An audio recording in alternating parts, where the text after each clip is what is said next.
A cottage industry produces a certain number of pottery articles in a day. It was observed on the particular day that the cost of production of each article was 3 more than twice of number of articles produced in that day. If the total cost of the production on the day was 90 rupees, find the number of articles produced in the cost of each article అని చెప్పేసి చెప్తున్నానా.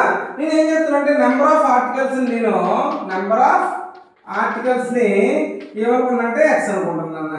Next cost of each article ఏమవుతుందా, cost of each article అదేమన్నాడు 3 more than twice of its article అన్నాడు. అంటే 2x plus 3 అన్న. So ఈ రెండింటిని multiply చేస్తే 1 day, so cost of the ఒక ఆర్టికల్ అండ్ టోటల్ ఆర్టికల్స్ ఈ రెండు మల్టిప్లై చేస్తే ఎంత వచ్చింది అన్నడికి 90 రూపీస్ వచ్చిందంట. అంటే x into 2x plus 3 equal to ఎంత అన్న 90 అన్న. So 2x square plus 3x, right. So minus 90 equal to 0 అన్న, రైట్. సో 2 into minus 90 అంటే minus 180 రా, అంటే 2 into 19 అన్న. సో 2 into 3 into 13 అన్న. సో 2 into 3 into 3 into 10 అన్న.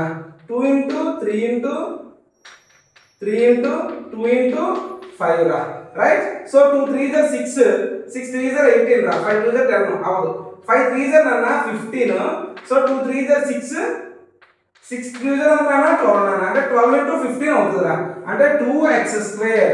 కాదు మైనస్ 90 కావాలి ప్లస్ 3 కావాలి. దీనికి నేను ప్లస్ వేస్తాను, దీనికి నేను మైనస్ వేస్తాను అన్న.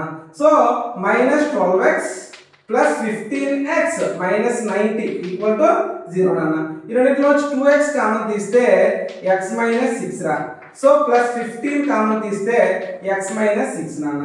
సో 2x ప్లస్ 15 ఒకటి అండ్ x మైనస్ 6 ఒకటి రా.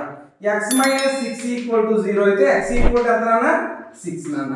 So number of the article in a day ఎంత నాన్న 6 నాన్న. ఒక్కొక్కదాని కాస్ట్ ఎంతరా 2 into 6 plus 3 నాన్న. సో 2 6 12, 12 plus 3 ఎంత నాన్న 15 నాన్న. సో 15 into 6 ఎంత నాన్న 90 రూపీస్ నాన్న. వచ్చిందా? ఎస్.